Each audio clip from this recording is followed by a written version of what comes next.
Yo, what's going on, homies? It's your boy StumpD back for another OPTC video, and in today's video, we're taking a look at the Anniversary exclusive legends, building a top 10 for you guys to rank what are the best Anniversary exclusives and the worst. Well, the not so good, I should say. Anniversary exclusives come around like 3 times a year, I believe. You have the big time anniversary, and then you have the worldwide celebration and the half year anniversary. So those are the only 3 times where you can pick up these echelons of characters, and you'd think, hey, these characters being so exclusive, they must be some of the best characters in the game, right? Well, not necessarily. Super Sugos, look, they're still probably the best characters in the game. I sort of rank them as like your top echelon Sugos, and then you have Anniversary exclusives. And it's a bit weird because the only banner where they cross over is the Anniversary exclusive banner. Sorry, the Anniversary that comes around in May. I think it's May. I'm pretty sure it's May. So that's the best time to pick up these particular characters. But if you guys are smart with your gems, you can sort of do some multis here and there when these banners come around. And hopefully, if you guys do some banners in the upcoming worldwide celebration, which will be in March, you might be able to pick up some of these particular characters or max out some of their abilities. Because with these particular characters comes stuff like Final Tap, Super Tandem, Rush abilities. And on top of that, they are now adding Pirate, Rumble, Super Specials, which gets stronger with more dupes at level 150. You're going to get a much stronger ability than something at level 99. But like I said, hopefully you guys enjoy the video. If you do, belt the like button, hit the subscribe button, do all that good stuff. Let me know your favorite Anniversary exclusive in the comment section below. While you're down there, like I said, belt the like button, hit the subscribe button. And with that said, let's build a top 10. Alright, so we only have about 17 Anniversary exclusive characters to talk about. The echelons being that this character is technically the same thing. But we're not going to see this version until May, which is absolutely hilarious. Like, just it's wild to me that they decided to put this character behind a paywall. But the 6+ technically is a side grade, so I guess we do have 17 characters that we can talk about, but we are obviously only building a top 10. Remember, this is just my personal opinion playing the game. We're taking all aspects of the game into consideration. The way I prioritize the game, though, is damage output for stuff like Super Boss Kazuna, and then PvP, and then how easy they are to use and stuff like PK and all those other areas of the game as well. So, starting it off at number 10, I think I want to give my number 10 slot to Odin and Toki. Either Odin and Toki or Kinemon Danger, the K-Dad unit. Both of these characters are pretty good, and both of them are built up around slashes. Slashes, obviously, if you're a slasher in the game, you're pretty much already winning because you just have so many buffs. You have Zoro Sanji at your disposal, and you can do some really fun stuff there. But the upside to Odin and Toki is that they have a very good super tandem. They give a very good heal. They give a great color affinity buff, but they also provide a resistance down of 50% for slashes, which is very strong when you have something like Zoro Sanji turning everyone into slashes. They're fantastic for super tandem abilities and stuff like that, and they can do some really, really nice things within the meta for big damage-based teams. But with color affinity getting pushed out a little bit, I do find them a little bit lackluster. They have great utility, though, with paralysis and despair removal.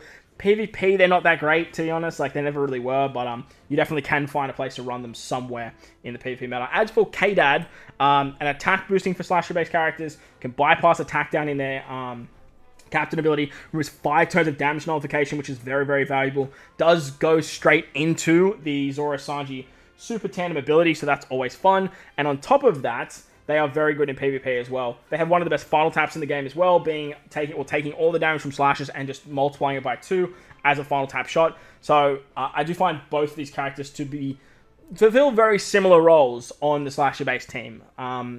If you were looking for dupes in one, obviously I think K-Dad's probably the most valuable, but both of them are still very, very strong nonetheless. Moving into the 8th slot now, I think I'm going to bring up, or the 9th slot, sorry now. I think I'm going to bring up Strength Luffy. Strength Luffy is exceptionally strong as a final type character, just like K-Dad. Has the ability to take all the damage from strength characters, multiply it by 2, and just use that as final tap damage. Can bypass paralysis as a captain, which is great, and is built around fighters and powerhouses, which is really, really nice, because a lot of Luffys obviously are built up around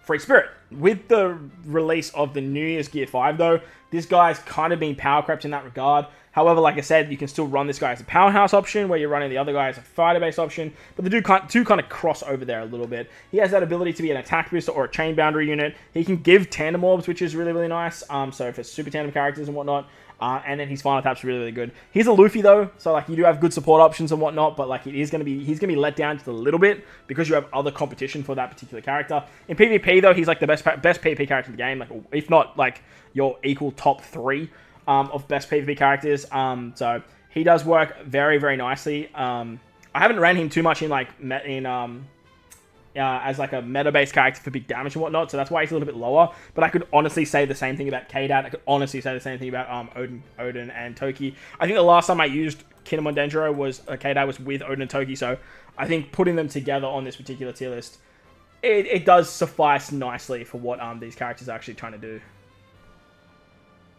Alright, so coming in at number 8, I'm going to bring up Kid Luffy. Kid Luffy is a sleeper, man. A lot of people don't like Kid Luffy. As a captain for like newer players, like this guy is so fucking good. He can bypass like paralysis and bind, I believe, as long as you've passed certain turns and killed enemies. And when you are like just starting the game and building up an account and trying to take down like serious content, like this can help you so much. His special removes Despair. You get 5 turns of an all buff, so you can use it on turn 3, and then you get like the tap timing shenanigans, the chain boundary buffing shenanigans, as long as you hit a certain amount of perfects. He's very, very good. Honestly, actually, now I'm looking at it, I probably want to do that.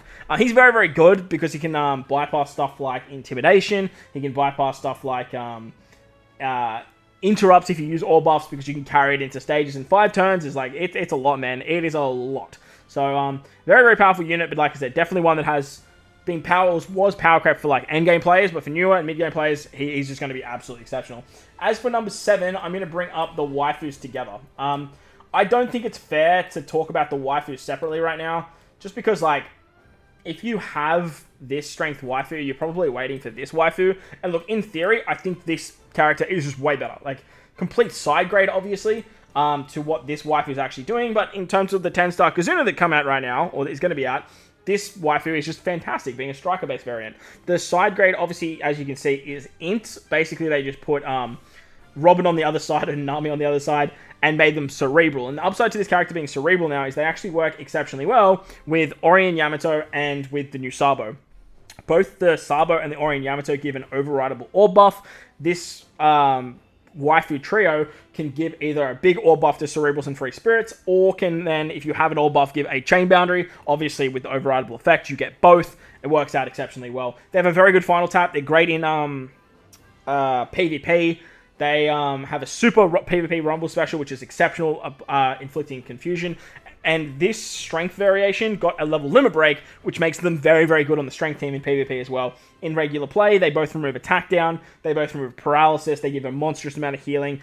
However, the strength variation is a color affinity booster. So if you're looking at having like a strength color affinity booster for free spirit team, so you're looking at having an orb boosting chain boundary unit for the cerebral, they're going to work exceptionally well. Once the 6+ comes out, I feel like this is going to be the better version to have, but if you do pick up a dupe, I would highly recommend keeping a second copy of the character, because that second copy is going to be very, very valuable in the future for having both of these characters as obviously side grade options. Moving up to slot number 6 now, I'm going to bring up Odin, Kinemon, and Dendro, another Kinemon Dendro unit that is an anniversary exclusive. Completely replaced K-Dad, in my opinion, like in terms of what K-Dad's doing. This particular character is like a weird combination of K-Dad and the V1 Odin put into like one, just like meshed into one character. They can provide increased damage taken at 2.25, but it does not bypass immunity, which is a huge problem in my opinion. I think it should have just been 2 times flat rate bypass immunity. Like, why not? Like, we have the new like news Luffy who's just doing that for free. So I don't understand why this character can't. But obviously with the new Whitebeard commander units, this character can then be a chain boundary unit. With the enemy having increased damage taken, they become a chain boundary. And with the Whitebeard and Ace unit having something like Vista, can apply that increased damage taken through full immunity, use this guy, and that way you actually get the chain boundary effect. But that's all to see just like a specific scenario where they can be used. As a captain, if you have 4 slashes, they can bypass special reverse. They have the captain shift mechanic, which came into effect with the 10.5 anniversary. And they have a very, very powerful super special animation and special in PvP as well. When you get that to level 5, like, man, they do some crazy things. They get like 3 character force out. At level 1, they do have the ability to force out Driven and Powerhouse characters, which is great for free spirit teams. But like that ability to 100% guarantee forced out against any 3 enemies is like exceptionally strong. In regular play though, like they're okay. Their captain shift only lasts 3 turns compared to some of the other characters we're about to talk about, which is a lot longer. But look, they're okay. Like, they're a good unit, and if you have them, like, they're going to be valuable, like I said, underneath Wipe Ace and whatnot as well, because Wipe Ace can actually turn them from a free spirit into a powerhouse character.